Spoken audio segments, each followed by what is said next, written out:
Hi, folks. This is Rick Doc Walker, the DOC. This is John Kime, and you're listening to The Mess Hall with Rally Captain and Tailgate Ted. What's going on, Rally? How you doing, man? Well, Ted, I always say that this intro just always gets me because for once in a long time, the burgundy and gold or black and gold or white and burgundy and gold showed up to FedEx Field. Unfortunately, we took the L. Let's get it. We did, man. And it was close if you look at the scoreboard, right? But if you look at the entire game and everything that came down to it, it wasn't as close. We had a lot of things go our way that just didn't work out. But I want to start the show off by just sending our condolences to Coach Gibbs and his family. During the game yesterday, I listened to Julie and Bram in London. I got a little radio that I bring in the game so I can actually hear them. And they mentioned a tweet that came out from Joe Gibbs Racing. And it said, "It's with great sorrow that Joe Gibbs Racing confirms that Coy Gibbs, co-owner, went to be with the Lord in his sleep last night," meaning Saturday night. "The family appreciates all the thoughts and prayers and asks for privacy at this time."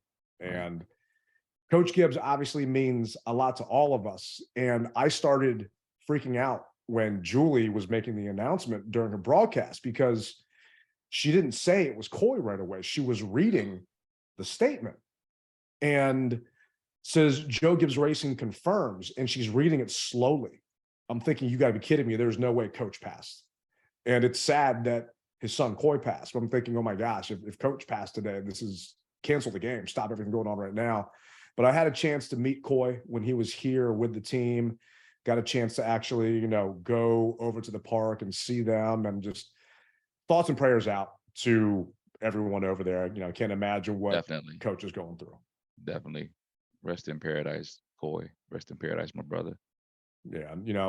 Ron Rivera typically does his Monday morning press conference in the afternoon. And I was a little salty that it was done this morning because we record our show based upon the press conferences so we can cut clips up for our listeners. And I asked John Kime, why wasn't it streamed? Why couldn't we get to it? Well, Coach had to get to a funeral, so we had to hop on a plane because those that might remember, his mother passed away last week. His mom passed away. That's right.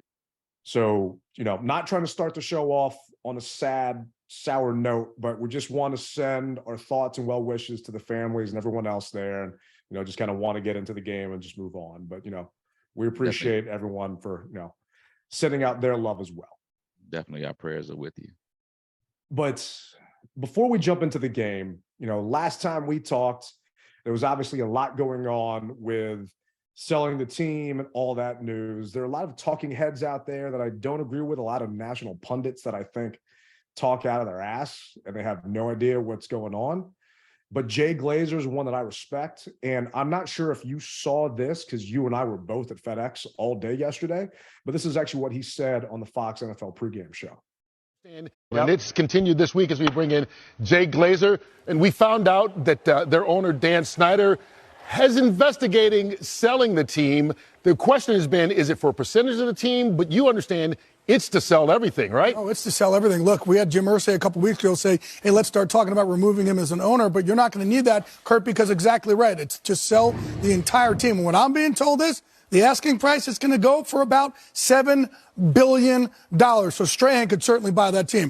But also, count me out. Yeah, win that lotto. The other interesting part, though, was the timeline. This is not going to be a long, drawn-out process.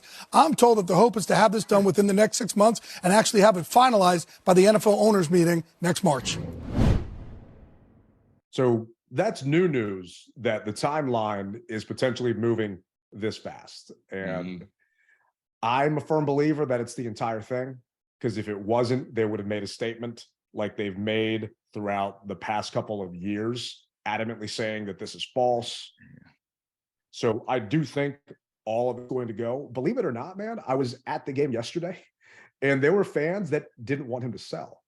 And they weren't wearing Cowboys jerseys or Eagles jerseys. These were Commanders fans, Redskins fans that did not want him to sell the team. Wow. Did they say why? Yeah, they said they're scared of the unknown.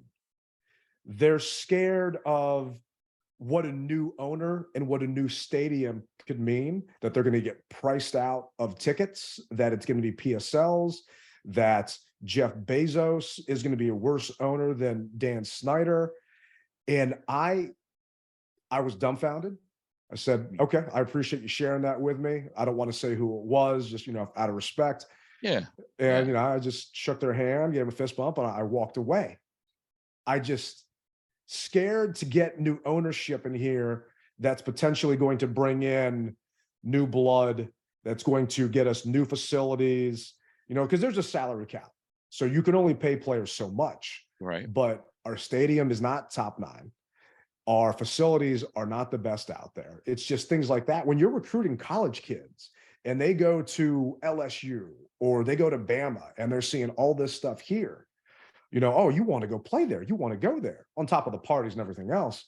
But when you're bringing free agents in, don't you think that those free agents would want to go someplace without all this scandal and would want to play there? I mean, we couldn't get a quarterback to come here this year because of all the noise that we have off the field. So if that goes away, you think inherently that would make your roster better. That would make your team better. That would make your options better. You think so? Definitely would think so.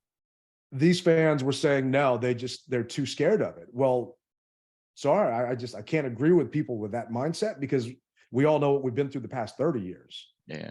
And I'm on record. It's the natural progression, man. Go ahead.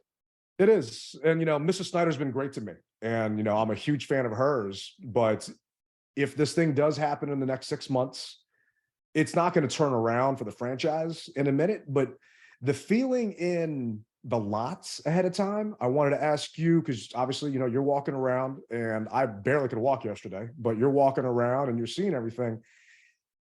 It felt like week 1, but there was more of a positive vibe to it. And I didn't see a ton of signs saying sell the team. I saw some t-shirts, but I didn't see a ton of people wearing bags on their heads. I didn't have people yelling and chanting any of that stuff.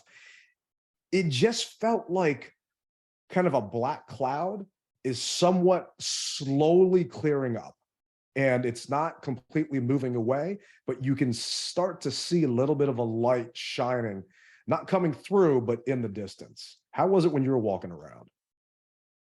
Well, it was similar to what you said, man, because there was just an aura. The people, I always talk about body language, and the body language was totally different yesterday. I couldn't believe just I saw a lot of smiles. I did see a couple sell the teams. I did see a couple bags on people's heads that said sell the team. I saw a little bit of everything. But the most thing that I saw, Ted, was the fans came back to the stadium. We were packed. That's what I saw. And I know that the visitor side had their purple and gold, which I'm okay with that. You no matter where you go, the opposing fans are supposed to come to cheer their team on. And what we know is Minnesota Vikings fans travel well. But you turn that camera around to the home side and the end zone to end zone side, we were in the place, man, and we were loud. And I think that has everything to do with this new news that we're hearing. No one, I shouldn't say no one, because obviously the fans are there because of the unknown that said they still want him to have Dan on the team. But it was almost like people were singing. Well, there weren't any. See, so I walked past the tailgate, and I'm sure that you have heard The Wizard of Oz, when the wicked witch dies, and they say, ding dong, the witch is dead. Well, that's what people were saying, bro. Really? Oh my goodness, yeah, I missed man. that. Yeah. People, I walk almost not the whole lot, but at least 80% of the lot. And people were saying stuff like that. I heard people were playing the music that was saying ding dong, the witch is dead.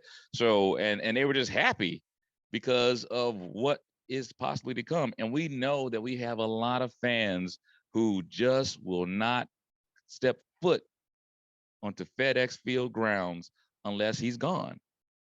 And we had a lot of people who, for the first time, said, this is my first game of the season that I'm coming to.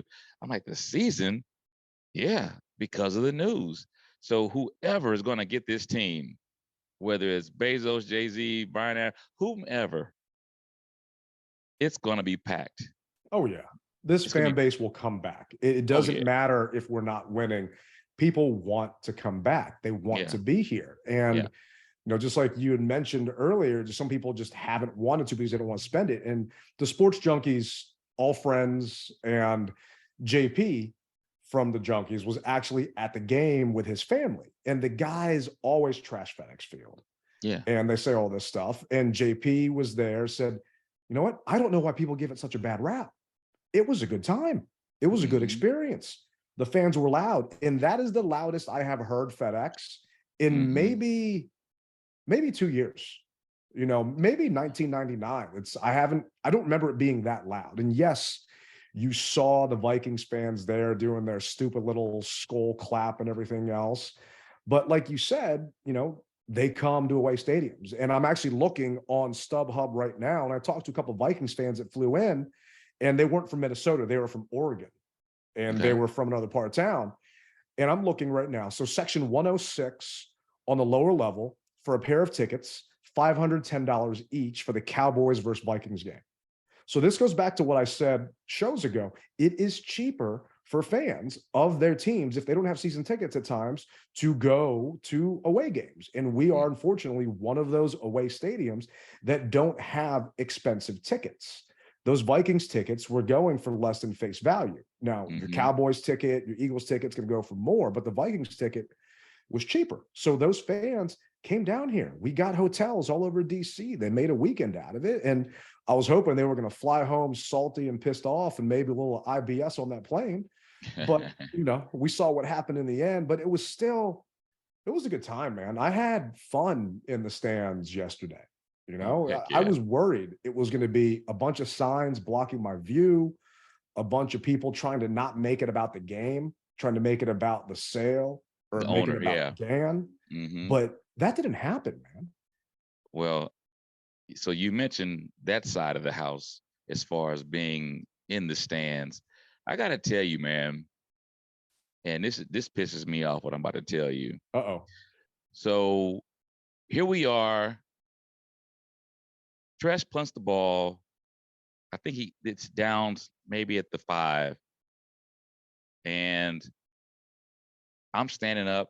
I'm cheering. It's like a second down. They're in my end zone. The Vikings. I know which part you're talking about. Yeah. The Vikings are in my end zone. And out of the corner of my eye, I see this usher coming, but I'm not really paying it any attention. I'm cheering. You're supposed to get loud. Stand up and get loud is what the board said. I'm doing my part, screaming my vocal cords out. And the attendant comes right in front of me and blocks my view. Now, I'm thinking he's trying to get by. So you know how when you only got so much space in your little section between your chair and the next row, whatever have you. So I move back so that he can get by me. He stops right in front of me. They're about to snap the ball. So I start to push him, thinking that maybe the guy to my right isn't allowing him to get by. Yeah. No. He stops in front of me and says, "You need to sit down." And I said, "What?" And at that point, I pushed him and he says, "Please don't do that. Don't do that." And I said, "I'm here for a football game." He goes, "Well, you have to be mindful of people behind you." And I said, "Give me a break." And I said, he goes, "Well, we got a complaint that you're standing up."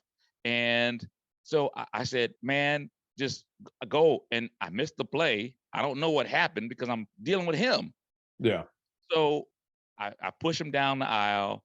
And then after the play was over with, I turned around and said, "Listen, we're at a football game, people. If I'm standing up, talk to me. I will do my best to accommodate you. Yeah. But just let me know. Don't try to have the usher or attendant or whatever you want to call it come to my seat or come to the area," because everyone was standing up. That's ridiculous. Well, I mean, it's in your end zone. You're right Yeah. there. It's in your end zone. We're on defense. You're trying to make noise. You're trying to watch the game and everything else. It's just, and I sit row 10 or 11, depending on the game. I switch seats with this guy that brings his family sometimes. And I'll stand up if we're on defense all the time. People behind me, I'm sorry, you can't see. You want to sit down, watch the game at a bar or on your couch. We're on defense. I'm standing and screaming at the top of my lungs, trying to make as much noise as possible, because that's why I refuse to ever sit in a suite. They've asked me to entertain people up there and go hang out up there. No, you're not part of the game. I want to be down there and I want to yell and scream. And that's why I won't go club level. So the action is definitely. If we're on offense, I will only stand up if the people in front of me are standing up. And if it's a row in front of me or 2 rows in front of me, then I'll just sit down on my seat as it's collapsed, so I'm not as tall as I'm supposed to be. But if we're on defense, I don't care, and I don't see a problem with that at all. And the fact that they came down in the middle of the play, that's one thing I love about Capitals games, being a season ticket holder there. They've got a puck and play rule. They won't let people even walk down into the section when that puck is moving or come through. And that's what drives me crazy sometimes is you got fans that are going back and forth when a play is happening. I will stop them if they're trying to pass me when we got a play going on or making noise, and make them wait to get to their seat, because it's just, to me, that's disrespect. We're trying to watch a game and you're interrupting the workflow. This isn't hockey where it's constant motion and nonstop. Wait in between a play to go back, or maybe get one of those bags and pee down your leg, something. It was. I was upset, man. I was upset, and like I said, I missed the play, and then it was still something happened to where I don't think they made a play, or maybe it was a couple yard gain or whatever it was, but I missed that play. I didn't miss the next play because at that point I kind of have moved him on his way. And he's saying, please don't do that. But I'm like, I paid money to sit here and to yell. Yeah. If you want to. There's a reason why you're first row. I mean, you want to be there where no one's blocking you and you're able to make noise and do what you got to do. It's just, I don't know. But the thing that drives me also crazy is it depends on who you talk to that works there. They don't seem to have their story straight or what's going on. So I hear the same thing, but then I got a text message from some of my crew that sit in the 200 level first row, and you had people basically standing up in front of them. And you're not supposed to do that. It's a fire hazard, but the ushers weren't doing anything about it. So it just all depends with who's working there, what's going on, how good a day they had, and that's really the interaction you get with them. So that is frustrating to hear, man. Yeah. But anyway, I move on. I can't believe you actually tried to shove him out of the way a little bit, because I give you some balls there. Really? did come on, Ted, brother. I know.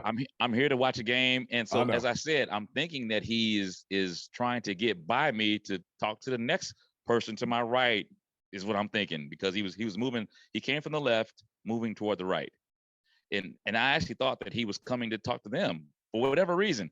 And let me tell you something. So I had Minnesota fans to my right. And once the usher left, they said, "You've got to be kidding me." Yeah. And I said, "No, this isn't the first time that this has happened." He goes, "Man, I'm so glad that I don't have that problem in Minnesota. But God, dog," he says, "man, I'd be pissed." And I said, "I am pissed, but at the same time, it's over." But he literally stopped in my path. So I'm trying to watch the game. So yes, I didn't get violent with him. I just moved him. Oh yeah, no, I hear you. You know what I'm saying? And so, but I just think that, hey, look, like you said, after the play, get my attention or something, and I'll come to you, because he wound up going. So I said seat 16, and there's seats that go away to 30, I believe. Yeah. Maybe 40. So depending on the section, yeah. Yeah, he went all the way to the right across everyone instead of going back. So he's ruining it for everybody. The smaller section. Instead of counting back down, he went up. And I hate those people. I just couldn't believe it, man. I couldn't believe it. And I know he's got a job to do. So, but I appreciate that. But know how to do it and when to do it. Yeah. And like I told him, I don't want any problems. I don't. But what you're doing, standing in front of me while the game is going on, That's not good. Yeah, I don't blame you, man. And if you want a phone number, someone to talk to after the fact, I'm happy to send you one, because that would have pissed me off. I mean, I try and not talk to people around me at times because they frustrate me. And when I'm saying people, I mean other fans and things like that. But I know, and I know you do too, but I know all the ushers and security around me. So usually if someone comes by, it's because they're getting called on someone else, and I give them a little dap, and probably because I feed them in the parking lots ahead of time, which might give me a little bit of leeway. A little bit, yeah. Yeah, just a little bit. You know, we had a lot of people stop. At one point, I thought that it was a like work seminar going on for Apex and all security out there, because there was maybe 40 people deep eating, and I think it was their lunch break or something. Wow. But I'm glad to hear, at least in the lots, that's kind of how it felt for you too, that it wasn't just me, and that was kind of the vibe in the actual stands. And some of the Vikings fans were asking me, you know, what's the deal with him selling and this and that. I was like, oh, okay, well, that makes sense. So it was interesting to kind of see. But jumping into the game, I mean, talk about up and down and just not knowing what was going to happen. We were up by 10 points, 17-7 with 10 minutes left in the game. Story of this week for me, 17-7. When someone says, how you doing? I say 17-7. Yeah, I mean, that's just about right. But then from my standpoint, if you look at how we got there, the 17 was not true. We never should have got that 7. You know, luckily a referee made a pick on a defender. He's a part of the field. I understand he's a part of the field. Have you ever seen that in all of your life watching football and playing football? I've seen where maybe not that exact type of play, but I've seen where refs have got in the way and a person has scored because of it. It happens. I mean, it just so happened that it was an unfortunate time for them, or an unopportune time for them, but it happens, bro. He's a part of the field. They say it all the time, you know. He is. And he was trying to get out of the way. He wasn't trying to pick the dude, you know. Oh yeah. He didn't seek him out, you know. That was your end zone too. So it's coming right at you. Yeah. You know, I mean, those don't know. You can see Riley's end zone because you got that big W, and I like that camo you put on that thing this week, man. That was nice. Hey, definitely thanks, for the man. salute to service. Yeah, thanks. But when it's my opposite end zone, so I'm sitting there and I'm looking. You ever played Nintendo back in the day, like old school Nintendo? Yeah. And you got that little light gun for duck hunt, and you're pointing it and you shoot that duck and it just starts flopping around and falling down to the ground. That's what that ball looked like. It looked like someone shot it with a little Nintendo gun and it just died in the air and was just flying down to the ground. And I'm thinking, all right, well, here we go. Here's another pick. And I almost had time to go get a drink, take a leak, and come back before it actually got down to the actual player itself, because that ball was just so slow in the air. But what were you thinking as it's coming to you, as that play is just literally coming right to your end zone? Well, the first thing I said, well, who's he throwing it to? I said, oh, I said, oh, okay. Hey, it's one of those things, man. Don't do that. Don't do that. Touchdown. Do it. Yeah, we'll take it. And that's probably what happened to the ref. For real, man. The ref probably said, well, he's triple covered. I know he's not. Oh, crap, he threw it. Let me try to get out of the way. Because he was shocked. We all were shocked. Everybody was shocked. Yeah. I mean, I think Heineke was shocked at a certain point, and this was actually Rivera from yesterday's press conference talking about that throw. Ron, what was your initial reaction when Taylor threw that deep ball to Curtis Samuel that ended up being a touchdown? Are you kidding me? I saw him throw it. And I said, "Oh," and Curtis went out and got it. I mean, that's, but Curtis is doing the things that 2 years ago we thought he would do. Unfortunately, he was hurt last year, but that's the way the young man plays. He plays all out. I thought a play that had a chance to pop was when we brought him inside and we ran that inside run with him. That speaks to his abilities, and we've got a number of playmakers that we got to be able to distribute the ball to these guys and give them chances. I thought the same thing. Are you kidding me? Yeah. It's like, all right, well, he also throws one pick a game. It's very well documented. We talk about it all the time. It's like, all right, well, here's his one pick. Get it out of the way, Willie. Just puke in that trash can and we'll be good. Willie Beeman, that is, yeah.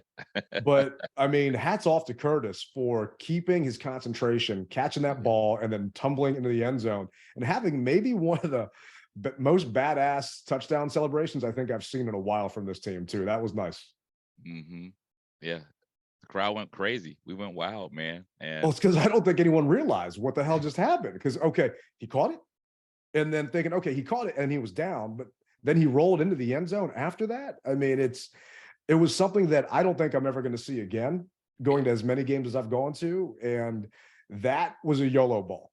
Okay, maybe the Terry one, not as much. That one was definitely a YOLO ball because he never should have completed that pass. It was it was ridiculous. There was actually a wing and a prayer, bro. Next Gen Stats does a thing where they show you the completion percentage of different plays. And they put up the percentage of Heineke completing that pass to Curtis Samuel. And I think they said it was less than 10%. And they do a tracker on there. Well, the tracker had the defenders, and you see 3 dots all around Curtis as 1 dot. And people were laughing and joking, well, where's the referee dot? You need that little referee dot inside there when he throws that ball up because the referee is the one that made the play.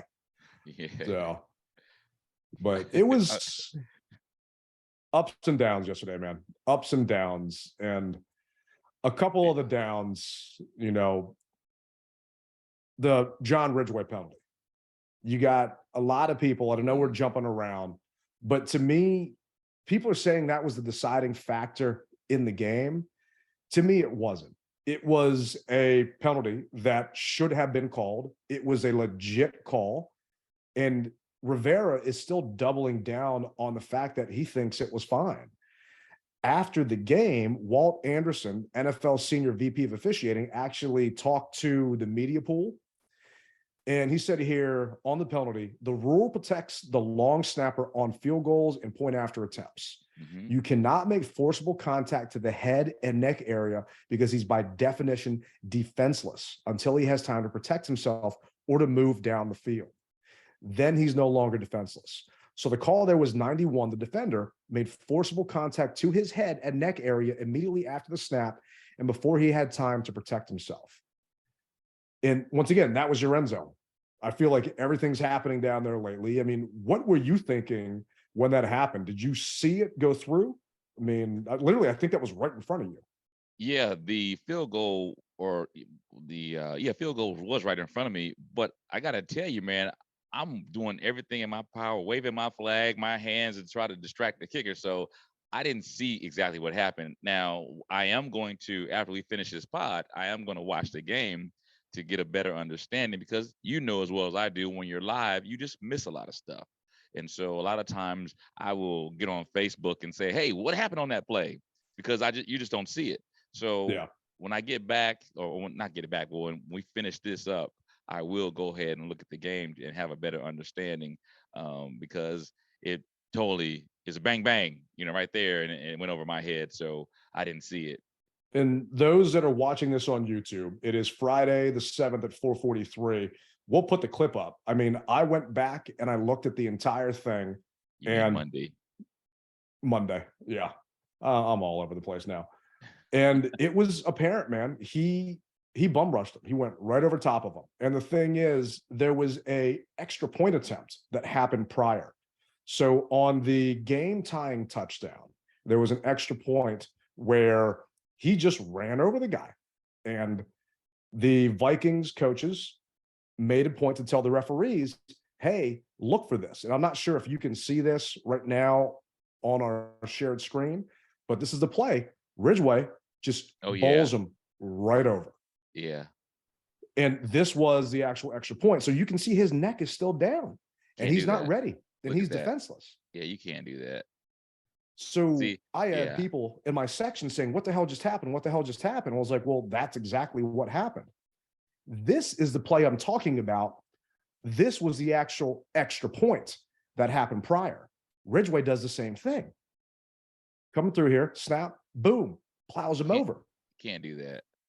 So because he did that twice, going through and looking at it, they said the first time, hey, look out for this again. Well, guess what? Ridgeway did it again, and the penalty happened. And the game didn't come down to that. There were other things that happened in that game that caused us to lose it. But you got people losing their minds. The officiating was horrible, this and that. And I get being a fan. At a certain point, you got to call it like it is. Yeah. And that one, definitely, we were in the wrong.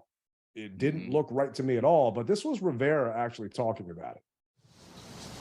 In that last sequence, what was the explanation you were given on the penalty and well, on the you're talking about the interception or the right. Well, from what we saw and what we looked like, we teach the guy to go across the guy's face to get across, okay? And what we were told was he ran through the guy's head and neck area. I can't tell you whether he did or didn't. I mean, you guys have to tell me that.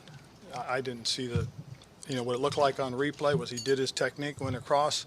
He didn't hit the guy blunt, went across and the guy fell backwards. And so that's what he called. And I don't understand how Rivera can say it's a bad call if you go back and look at it.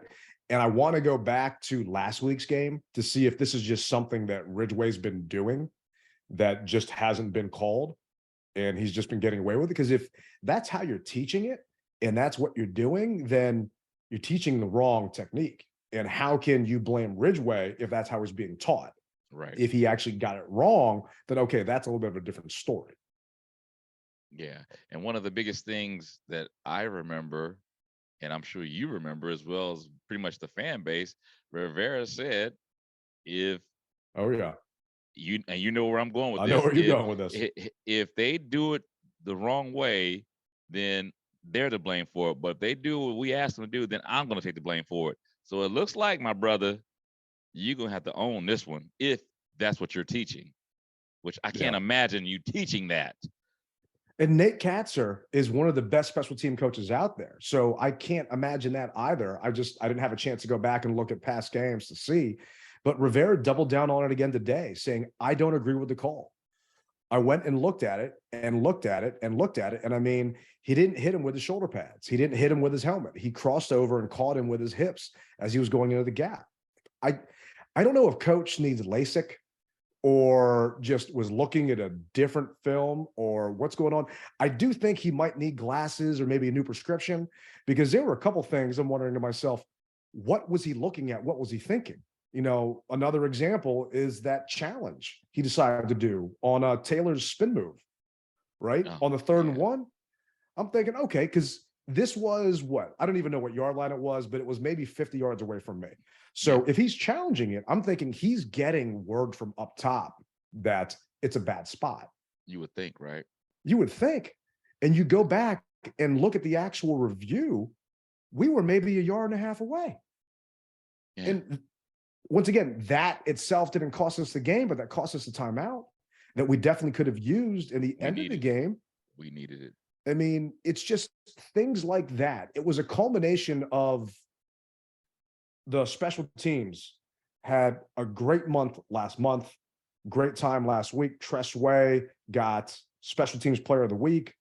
But from the beginning, when we could have downed the ball at the 2, and I think it was maybe Percy Butler knocked it in the end zone, and that happened. And then we had a punt return on Dax Milne, actually had a good return. And then next thing you know, there was an unnecessary hold on the opposite side of the field. Just little things just kept adding up. Little mistakes kept adding up and dug us a hole that we ultimately just could not get out of. Couldn't get out of it. So did you see the replay with the St. Jude's pick 6? I mean, was it legit pass interference? I mean, like I said, I haven't seen it, and I'm waiting to watch it to be able to give a true critique. But was it? I've got it here, and on the TV feed, it was so hard to see. The all 22 isn't out yet, but on the legit TV feed, I can't really tell if it was pass interference. Now, one of the reasons why I love Brian Mitchell is B calls it like it is. And B said it was legit. It should have been PI. Okay. Santana always sides with a wide receiver. Santana said that should have been PI. So based on them, I'm going to say, okay, it maybe should have been PI. I don't know if that's the fact. I'm trying to see if I can pull this up for you while we're doing this, but regardless, I will have it on the recap on the YouTube. But they were going back and forth all day long. They were letting the guys play. There were a couple of those touchdowns where I'm thinking, all right, well, I think the first touchdown to Justin Jefferson, it's like, all right, that's got to be a touchdown or it's going to be PI. So regardless, who cares? What's going to happen? They'll get the ball at the 1. Turns out they just were letting the guys play and it wasn't PI. This one, I just assumed that they were going to let them play and we were going to be good to go. And yeah, here's the clip right here. You got Kirk looking over and the guys are jockeying and they're going back and forth, and I'll slow it down. To me, it looked somewhat ticky-tacky, but it's hard to see from that angle. But this is the actual game feed. So I'm not sure if it was or wasn't, but you're still up 17-7. There's 13 and a half minutes left in the game. Yeah. Sorry, it shouldn't matter. And this is just me, but I never felt that our offense could do anything. I felt that we were waiting for a penalty to get called on the defense to extend our drive, or we were waiting for a Heineke scramble to move the ball on a busted play like you did on that one pass to Curtis Samuel just sitting there on the sideline. I mean, from a running game perspective, we weren't going anywhere. Pedestrian. And I think we were and the running stats are a little bit misleading because of the Heineke run and because of the Rodgers reverse that counts as a run that ended up getting all those yards. But we were 24 for 80 on design runs. Jeez. I mean, they're just not getting anywhere. And when you need to run on that 4th and 1, you do a bootleg rollout to Terry and you cut off half the field when you literally need a yard. I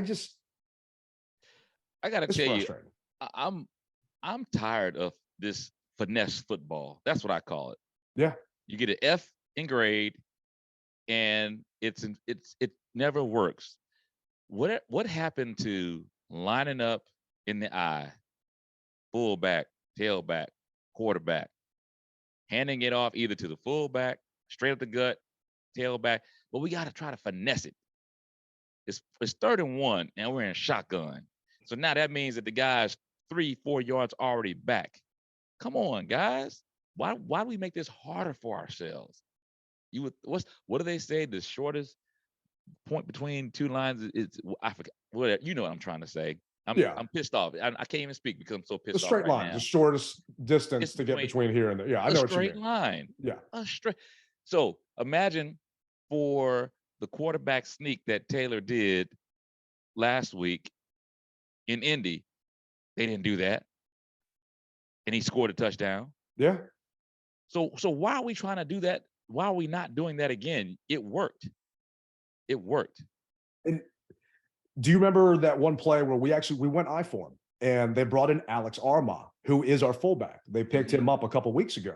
I had people in the stand saying, who the hell is that guy? Like, yeah, we do have a fullback. We just don't use him. He just never goes in. So I'm thinking to myself, okay, here you go. But what frustrated me so much on that play, on that 4th and 1 is you go jumbo. You bring in 2 tight ends and an extra offensive lineman as another tight end. So at that point, it's a run look. And you only need a yard. And you're trying to get cute with it. And yeah. There was the Washington goal event where I got to sit down with Doug and Mark and Joe Theismann, all of our Super Bowl quarterbacks. And Rick talked about all these shotgun runs. And back in his day, they would just line up and put the guys in an I form and just run the ball down your throat. He says, the quickest way to get a yard is just by lining up and doing that, not lining your running back behind the line of scrimmage 4 or 5 yards, just like you said it. Yeah. And Scott Turner, I don't understand why Ron Rivera loves him so much. And I was thinking about this today. It's like, you ever have that grandparent that got a new phone, right? They were forced to get like a new iPhone or something. And they're trying to figure out how to use this new technology. It's like my father, baby. Yeah, I love my father-in-law, but he had a flip phone for the longest time. and they discontinued his flip phone, right? And he had to get an iPhone, and I had to show him how to use it. You would have thought that I gave him the winning Powerball ticket, right? 1.9 billion. I think that's what Scott Turner is to Ron Rivera. I think Scott showed Ron this innovative offense that really isn't innovative. And Ron's like, oh my gosh, this is amazing. This is the best thing ever. It's like, no, this is just a camera phone. There's nothing special about this. They can all take pictures now. Well, so I think that we're doing Scott Turner's offense a disservice. And I'll tell you, I feel because we don't have the pieces to run his offense effectively. And that's what I'm saying. But I was telling people at work today, I feel that if we had a better quarterback, and no disrespect to Heineke, okay? So don't come at me, guys. But if we had come at me. If we had a better quarterback and at least one more lineman, one more, like hypothetically, if we had kept Sheriff, let's just say one dog lineman, that game was ours because they were getting blown up. I got the pictures. I mean, I'm happy to say that what's his name? I think it's Ridgeway, 68. He's actually playing a little better, but my man on my right guard, my right tackle, it's not Leno. He's left. You talking about Cornelius Lucas? Lucas. I mean, yeah. Oh man, it's like week to week. One guy says, "Hey man, I did good this week. All right, well now I can rest on my laurels." And they blow the other guy up, and you're saying, "But you didn't." I mean, no one has really had just an excellent game offensively. We may do what we gotta do, but it's like one week, one guy may have an 85%, let's just say. And then he goes, yep, I got 85%, I'm doing good.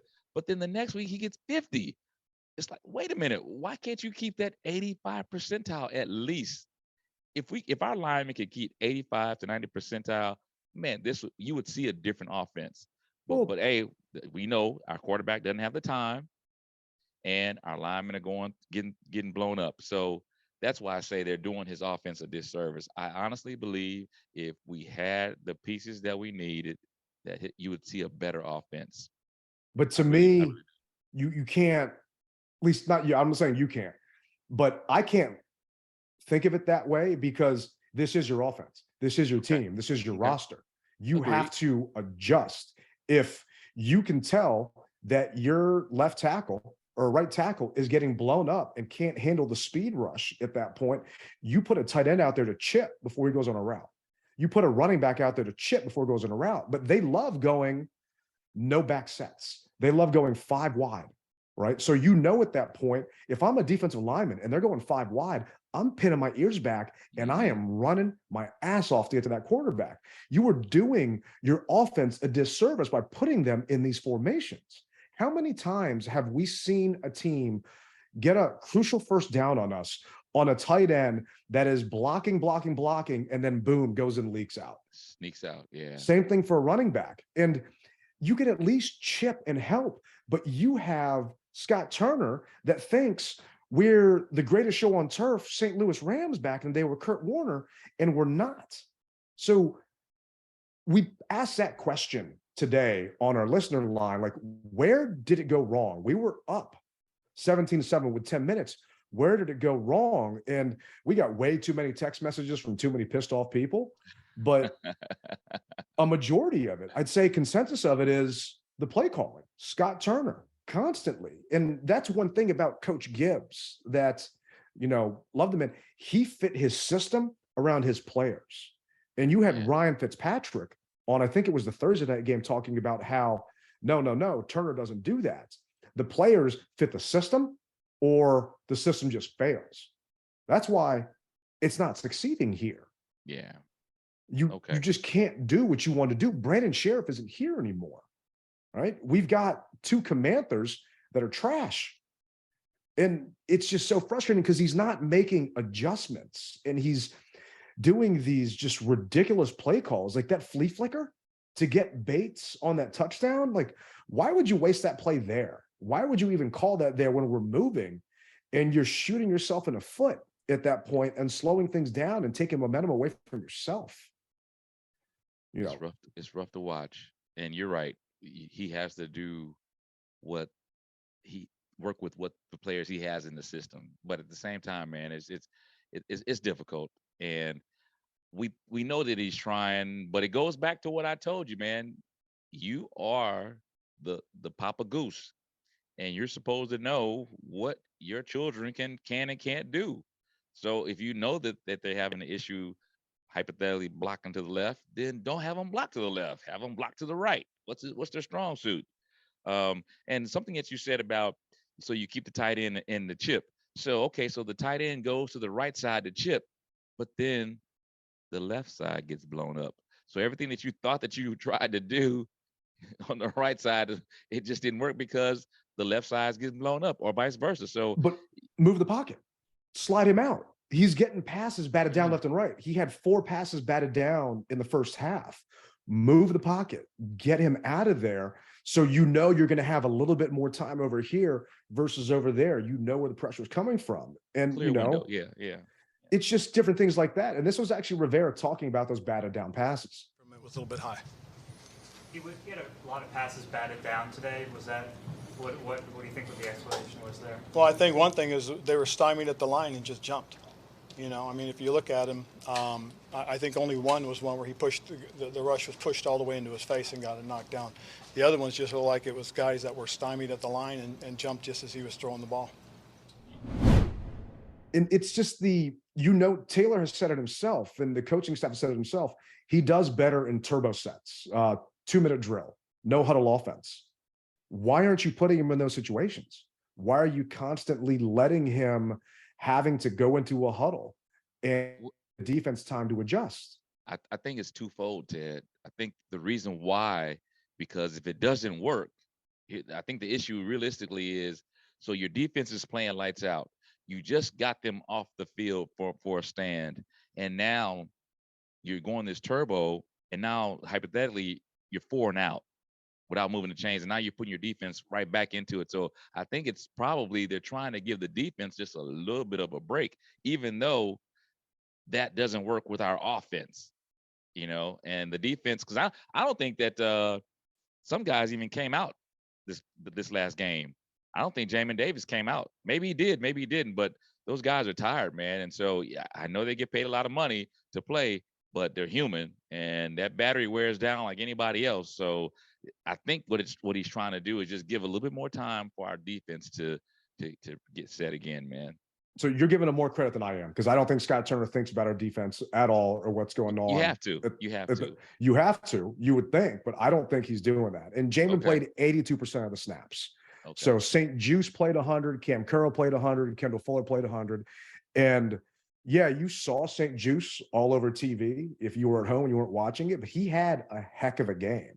Yeah. And Jamin actually had a heck of a game. I like the game plan that Del Rio had going up against Kirk, because you had to get pressure on him. We talked about it on the show last week, and they pressured him. And Kirk, I mean, did you see that video with him celebrating afterwards on the plane? No. I don't know how you missed this, man. It was ridiculous. It's a video of Kirk on the plane after the fact, and he's shirtless, and he's got a bunch of gold chains all over him, celebrating and dancing and hanging out. And I'm thinking to myself, what's that? On the team plane. Yeah, on the team plane where he's doing this. Here you go.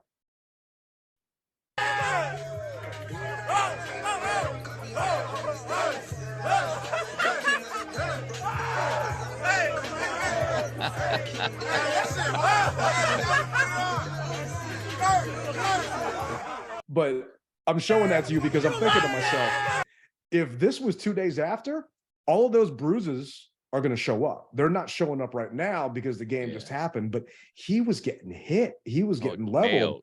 Yeah. He got the wind knocked out of him on that one play by Deron Payne, or at least I'm thinking that's what it was. And then Payne smacked him on the ass. You know, like, all right, good boy, you took that hit. But Kurt was hanging in there, hanging in that pocket. And those touchdown passes he threw, hats off to him, man, because that one he had Dalvin Cook right over top of Cam Curl, perfect throw. Yeah. The one to Jefferson or whatever the guy's name is. JJ, Perfect yeah. throw. Yeah. Yep. And, it's just. Wheel route. Yeah. Yeah. And it's just, we never truly had the momentum from an offensive perspective. We never had a chance to really take the game over. And we were hoping that they were going to make just a dumb play. And that St. Juice INT would have been it. That St. Juice INT would have been the thing that maybe could have clinched it for us. But once again, hope is not a strategy. And if your offense can't go anywhere, what's his face? Heineke had 149 yards passing. Okay. 149 yards passing. 49 of that was that YOLO ball to Curtis Samuel. So he had 100 yards really passing the ball. You're a quarterback. You got to have more yards than that. Yeah. There's no excuse for an offense like this with this many weapons. I don't understand what we're doing. And this is not a recipe for a winning football team, where the week prior against the Colts, he had more yards the last 2 touchdown drives or 2 scoring drives than he did the entire game. And he was my Woodward's collectible signature player of the week because he had to score points early. He had to step up and do something, and he just flat out didn't. It's just so frustrating to see, man. Well, the Eagles are up next. So I'm scared about that one. You can't cry over spilled milk. Hey, man, I had predicted us to win this game against the Vikings. I did, and we were. Oh no, I didn't actually. Yeah. Yeah, no, you didn't. We were on par to winning that game. And let me tell you, so the Minnesota Vikings fans were like, God dang, man, this dude normally throws a pick, and he hasn't thrown one yet. Could this be the game he doesn't throw one? 5 minutes later, he threw that pick, and I just turned around and I just looked because I was shocked myself because I was like, he hasn't thrown a pick. It hasn't happened. I'm praying, please, God, don't let it happen. And all of a sudden, it did happen. And I was talking cash trash. I'm not even gonna lie, Ted. I was like, hey, Vikings fans, it just wasn't in the cards for you today.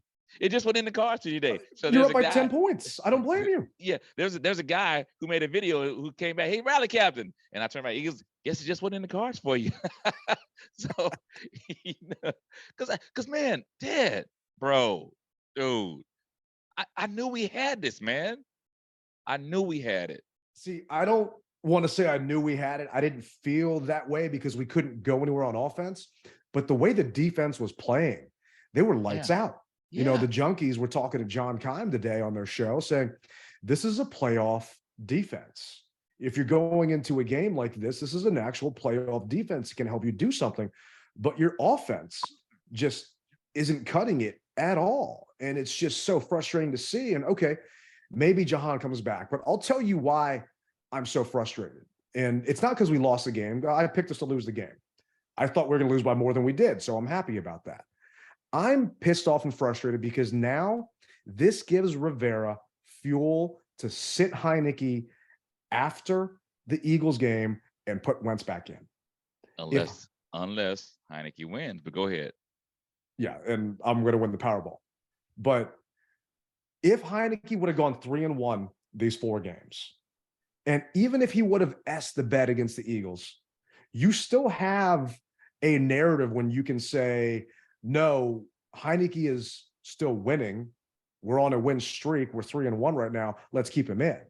If he goes 2-2 these 4 games, and right now, looks like we're going to be there, then I can see Rivera going back to Carson, going to Houston, because it's going to be an easier matchup, giving him kind of a toss-up there and see what happens. And I don't want to see Carson anymore. We all know what we have with him. I don't think we're going to see Carson. I don't. I mean, he's got time against him. I think he needs to play 6 more 70%, games. I think. I think it's 70% of the snaps that he has to miss. But I wish I could agree with you. I think we're going to see him because they have to prove that they tried everything they could with this trade. And they're not going to show that if they sat him and then benched him for injury. Because it's not like Heineke's lighting the world on fire. He had 100 yards passing realistically today. I'm not counting that referee setting that pick. I'm sorry. It's not working out. And what do we think Carson's going to do against a pass rush? Our offensive linemen haven't gotten better. They didn't hit a growth spurt.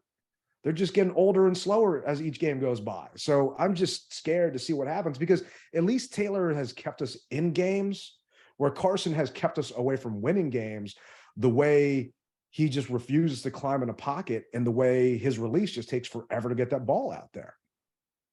So that's what frustrates me. I'm going on record. We're beating the Eagles, man. Houston almost beat the Eagles. I'm going on record. We're going to beat the Eagles. So hopefully we're going to get someone on from the Eagles beat or an actual Eagles front office person to join us to talk about that. I hope you're right, man. I really do, because I'm doing a watch party at Atlas Brewery for that game over by Nats Park. I'll send the details out on the Insta and everything else for fans that want to show up. But if the Heineke we saw yesterday is the same Heineke that we're going to see Monday night under the lights against Philly, I'm worried that more plays like this are going to happen. Walk us through the interception. What happened there? Yeah, so, we had a pivot route on the left side, and he's my first read, and, going back to the iPad, he's wide open. I just got to stick to it. But, I felt like the nickel or safety down there was going to kind of ricochet and cover him, so I went to my second read, and Logan was open, but the window was closing pretty quick. Kendricks did a good job of kind of ricocheting back in that hole, so I want to give him a high ball, get over at Kendricks, and just a little too high. Again, unfortunate, but back to square one. I gotta just hit that pivot and move on. And that ball sailed, and I'm thinking to myself, did he sail the ball because he wasn't set and his feet weren't right, or did he sail the ball because he had all those batted down passes earlier on in the game and he was trying to get it over those linemen that were just knocking everything down? I'm going with number two. In the back, yeah. In the back of his mind, he knew it plays on you. So the back of his mind, he knew he had to get the ball up a little higher. And but that goes back to show you that, all right, Scott, let him roll to the. I think he's stronger when he rolls to his right. So let him roll to his right, or if you need to, roll him to his left.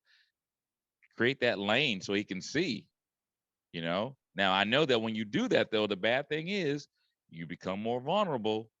So you got to compensate for that some shape, form, or fashion. But he's got to have a clear lane to throw the ball. Otherwise, the ball is going to get batted down. And with Cox and the other guy who Philadelphia has, I mean, Cox is the only one that's really standing out right now. But those guys are tall, man. So, yeah. But we'll cover that on the next episode. Yeah, I don't want to worry about them yet because I'm already still frustrated with this past week. But this was Rivera talking about it today, saying his primary read was a pivot and he was open. And unfortunately, he tried to throw the deeper ball. Now, if he throws the ball, not going backward, that ball doesn't sail and he's got a chance to hit Logan. So that was unfortunate. But that's a little indicative of him. You're going to get those kind of shots. And when he makes them, everybody gets excited. We all do. And when he doesn't, unfortunately, this is one of those things that got us. I think Rivera is laying the groundwork to sit Taylor with the rest of the team. With these statements that he's come out the past 2 days during his press conference, talking about the Taylor roller coaster, this is kind of what you get with him. He's either going to make a big play or he's not going to make a play, meaning it's going to be exciting or it's just not really going to go anywhere. I think he's putting these little tiny things in here to not lose the locker room when Carson comes back in, because you're putting it on the line that we're beating the Eagles. I am pretty much guaranteeing, unless Heineke's girlfriend pulls a Tanya Harding and takes out Carson the night before that Texans game, that Carson's starting that Texans game. I don't see that, bro. I really don't. If our defense shows up the way that they showed up yesterday against the Eagles, I see us, and Taylor doesn't make any bonehead plays, I see us being victorious and Eagles giving them their first loss. It would be amazing. Right. And there are some Commanders fans, Skins fans from back in the day saying, hey, I don't care if we go 2-14, as long as we beat Dallas those 2 times, that's fine with me. To me, that's completely wrong, but okay, I understand why you said that. Mm-hmm. But if this season came down to, hey, we're the team that beat the undefeated Eagles and the whatever 7-2 Dolphins can pop that champagne finally, I'd be fine with it. I'm not going to lie. I hope it happens, especially because I'm going to be in a bar, probably surrounded by Eagles fans.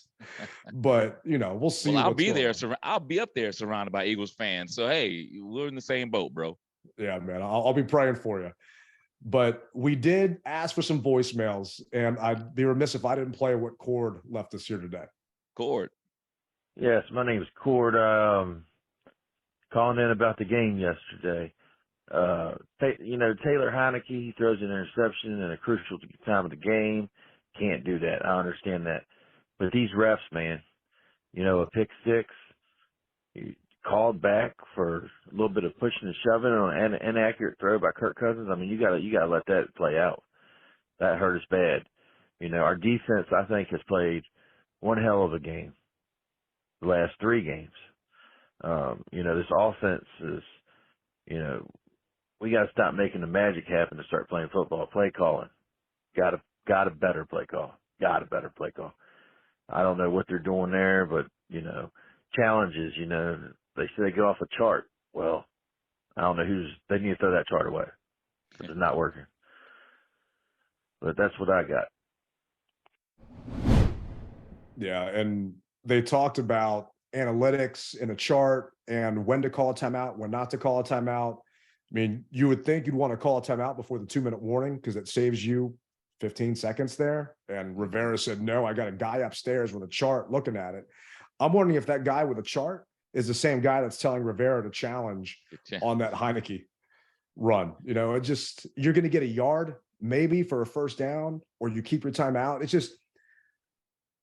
It came down to coaching, in my opinion, and lack of talent. That's why I didn't think we were going to win this game. That's why I picked the Vikings the other day, because the Vikings have superior talent. You can overcome superior talent if you have good coaching. We have beaten better teams than us with less players because we have had better coaches. Our coaching staff, I'm sorry, Kevin O'Connell and his staff, they're good coaches and they've got better talent. And you have to play a perfect game in order to overcome that. And we did not play that perfect game yesterday. We played a damn good game. The defense played an amazing game, hitting Cousins left and right. Jamin Davis coming inside there. St. Juice on an island against JJ. Played a great game. Kendall Fuller had a couple breakups, but you can't go 3 for 10, I think is what it was, on third down and not move the ball and barely do anything from a passing perspective and expect to win that game. You got to move the chains, man. You have to. If you don't, you will find yourself in purgatory. And so here we are once again. We are back here. It was a nice, fun 3-game win streak, and they can't take it away from us. And we're only 4-5. So there is still potentially something that can turn around, especially because the rest of the NFC is not looking too good. Mm-hmm. But from a rally chain perspective, who would you give your rally chain to today? Or are you cutting this thing up again? I got to cut it up, bro. I mean, because between, you said it, Payne, Allen, Sweat, Jamin Davis, St. Juice, even Kendall Fuller for a change, man. And Wild Goose, brother. I mean, he got benched. He wasn't really doing anything. Well, from what I saw, when he did go in, he played. He played. Barely played, actually. So they brought Danny Johnson up because Rivera specifically called Wild Goose out and said Wild Goose had such a bad game against the Colts. He did, man. But at the same time, the team against the Colts didn't play too well either. So from what I saw, Wild Goose didn't have a bad game. Now, I could be wrong. Maybe I was thinking that was Wild Goose and it was the other player. Danny Johnson. So I mean, Danny had that interception in the end zone that got tipped to him. I mean, Danny had a heck of a game after being called up from the practice squad. So he's going to start over Wild Goose then? I think he should have started over Wild Goose the entire time. I don't see that Wild Goose actually – he had special teams is all he did. So he didn't have a single defensive – I didn't mean to, stop you, but yeah, he was only on defense. I stand corrected, but yeah, he's playing in Wild Goose's spot, so I thought that was him. So excuse me to our listeners for I'm a grown man. I can admit when I make a mistake, so I made a mistake. But he played a heck of a game, and I'm telling you, Ted, we're gonna fix it, man. And just like we gave Pittsburgh their first loss when they were 12-0, we're gonna give Philadelphia Eagles their first loss at home. The defense, everybody gets a piece of it. I can't just give it up to one person. I can't.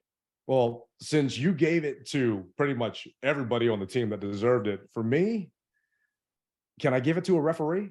Because to me, that back judge is getting it. Because oh wow, this game would not have been as close as it was if that back judge did not set that pick and trip up that guy and allow Curtis to get that touchdown. Because it was the defensive line for me. It would have been John. John was playing like a man possessed. Duran got another sack. I think this is the most he's had in his career, and it's only week 9. And he's playing for that bag, as Doc Walker likes to say. So he is going to get paid, and I don't think it's going to be us. Somebody's going to give it to him. Yeah, somebody's going to give it to him. I don't think it's going to be us. But since you took the entire defense, even a guy that didn't play, I'm going to have to go with that back judge and give it to him, because it was an interesting game, man. And, you know, I'm not going to stop believing.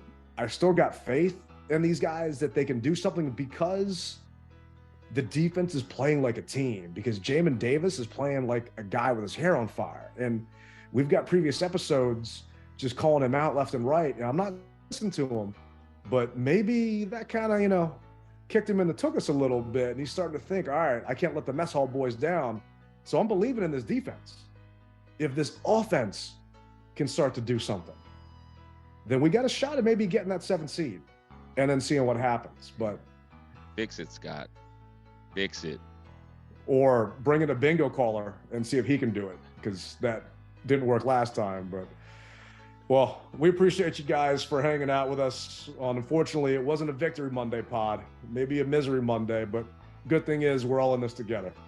So. And I want to say, hey, we put out a call for you guys to subscribe to our YouTube channel, and you guys did, and we greatly appreciate it. So if you could tell your friends to subscribe as well, we greatly appreciate it, because it goes a long way with us.